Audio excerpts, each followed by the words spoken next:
Minister Yin led his troops to set up camp outside Jiangzhou. He urgently summoned the magistrate and prefect of Jiangzhou, instructing them to bring troops to assist and cross the river together. Before dawn, the officials surrounded the yamen of Jiangzhou. At this time, Lu Hong was still asleep. With a cannon blast, the soldiers stormed into the private yamen. Caught off guard, Lu Hong was captured on the spot. After Miss Yin heard the news in the inner chamber and felt that justice had been served, she took out a white silk cloth, intending to hang herself. At this moment, Sanzang rushed in and knelt down, saying, "Now that the thief has been captured, why would mother want to seek death?" Minister Yin also entered and persuaded, enduring humiliation under the bandits was also forced. "My daughter, don't think too much." Father and daughter wept bitterly together. At this time, the local officials brought in the pirate Li Biao. Minister Yin ordered 1,000 prisoners, including Lu Hong and Li Biao, to be pushed to the execution ground. After being chopped into pieces, their heads were displayed to the public. Minister Yin, Miss Yin, and Sanzang went to the ferry of the Hong River, found the place where Chen Guangrui had been killed years ago, offered sacrifices, and burned a memorial. The three wept bitterly by the river, which alarmed the water deity. Upon learning of the situation, the Dragon King brought Chen Guangrui and said, "Congratulations, sir, on your family's reunion." Saying this, he ordered the Yikshaws to send Guangrui's body back to the river mouth for reincarnation, and also gave him many jewels, which Guangrui repeatedly thanked him for. While Miss Yin was mourning by the river, she suddenly saw a body floating on the water's surface. Upon closer inspection, she recognized it as her husband's body and couldn't help but burst into tears. With everyone's help, they lifted the body onto the shore. Guangrui opened his eyes, stretched his limbs, and slowly got up. Those around him were amazed. Husband and wife reunited, recounted their experiences over the past 18 years, and the family rejoiced endlessly. Chen Guangrui and Sanzang went to the Lu family's inn to fetch his mother. Together, they returned to Minister Yin's mansion in the capital, where Minister Yin instructed the servants to prepare a banquet to celebrate. The next morning, Minister Yin went to court and reported the incident to Emperor Taizong. Taizong appointed Chen Guangrui as a scholar to assist in governing the country, while Sanzang, devoted to Buddhism, was sent to Hongfu Temple to practice. Sanzang devoted himself to studying, mastering numerous scriptures and texts, and his exemplary conduct earned him the respect of Wei Jing and others, who selected him as the presiding monk for the Water and Land Dharma Assembly. Accompanied by Wei Jing, Sanzang paid a visit to Emperor Taizong. Taizong was pleased with Sanzang's appearance and immediately conferred upon him the position of chief monk of the Buddhist order of the realm, instructing him to choose an auspicious day to hold a sermon at Huaxing Temple. Sanzang arrived at Huaxing Temple and selected 1,200 monks, dividing them into 3 groups. On the 3rd day of the 9th month, he began the Water and Land Dharma Assembly, which lasted for 49 days. On the morning of the 3rd day of the 9th month of the 13th year of the Zhenguan reign, Sanzang began preaching the sublime Buddhist scriptures at Huaxing Temple. After the morning court, Emperor Taizong led civil and military officials to offer incense at Huaxing Temple, creating a magnificent scene. Meanwhile, Avalokiteshvara Bodhisattva, unable to find the person destined to fetch the scriptures in Chang'an, learned that Sanzang, the reincarnation of Golden Cicada, was holding the Water and Land Dharma Assembly and felt overjoyed. Avalokiteshvara Bodhisattva determined that Sanzang was indeed the one destined to retrieve the scriptures from the western heaven. She decided to give him the silk kasaya and 9-ring staff, bestowed by Buddha, as gifts. She and the child monk Muza disguised themselves as 2 leprous monks and went to the streets of Chang'an to sell the kasaya and staff. They arrived at Donghua Gate just as Prime Minister Xiaoyu was returning from the court. They approached him, and upon careful inspection, Xiaoyu saw that the kasaya was shining brightly, realizing it was no ordinary item. He inquired about the price. Guanyin said, "The kasaya is 5,000 taels of silver, and the staff is 2,000 taels of silver." Xiaoyu asked, "What are the benefits of this kasaya that make it worth so much?" Guanyin then explained the reasons. Xiao Yu led Guanyin into the court to see the emperor and reported the matter. Emperor Taizong ordered the kasaya to be unfolded for closer examination and indeed found it to be a precious item. He said, "I will buy these 2 treasures and bestow them upon Master Xuanzang."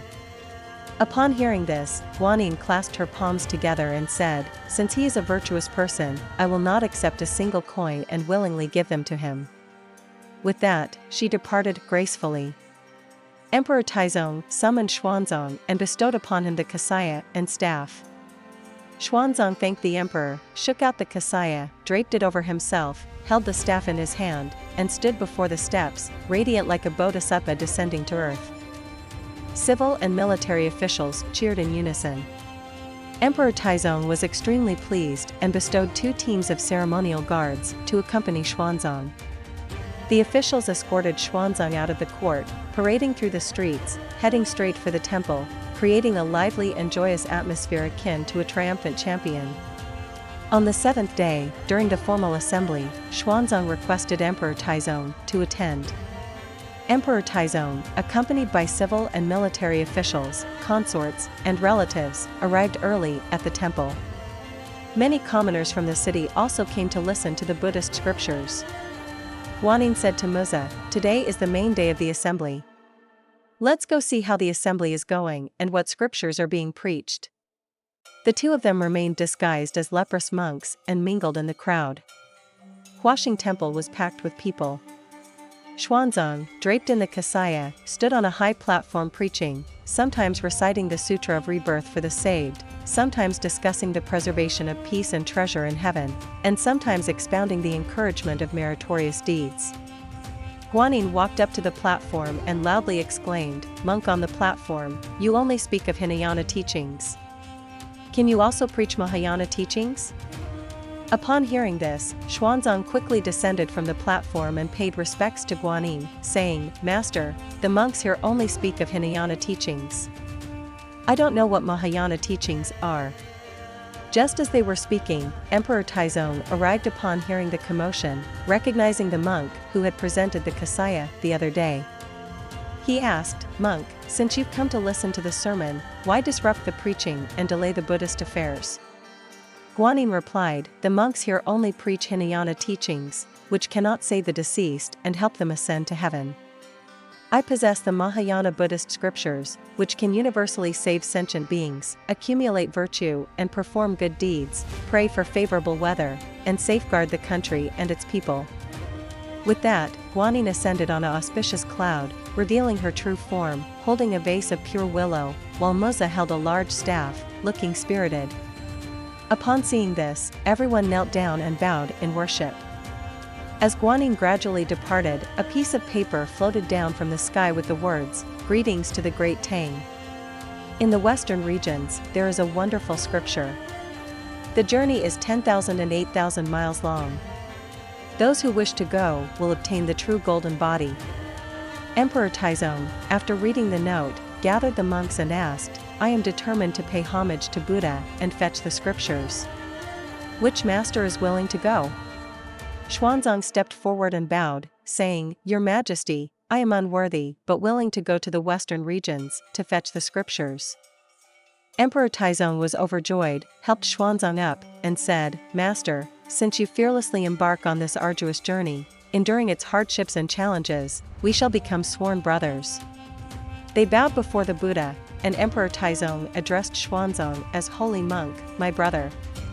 Xuanzang returned to Hongfu Temple to prepare for his journey. His disciples said, "Master, we have heard that the journey to the western regions is perilous, with many dangers such as tigers, leopards, and demons. We fear you may not return alive." Xuanzang replied, "I have made up my mind. If I cannot obtain the scriptures, I will not return." The next morning, Emperor Taizong led civil and military officials to bid farewell to Xuanzang. They accompanied him to the border. There, Emperor Taizong said, "My brother, here is a golden bowl for your alms and a white horse to ease your journey."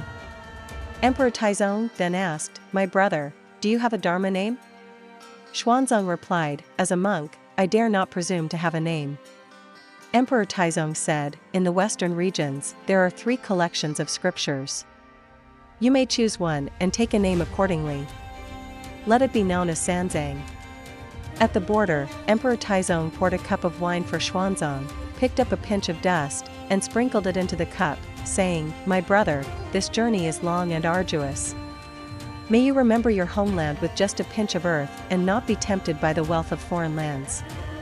Touched by this gesture, Xuanzang took the wine cup and drank it all. Then, bidding farewell to everyone, he mounted the white horse, accompanied by his 2 attendants, and embarked on the long journey to the western regions to fetch the scriptures. To learn what happens next, please see the next installment, The Valley of Eagles Worry.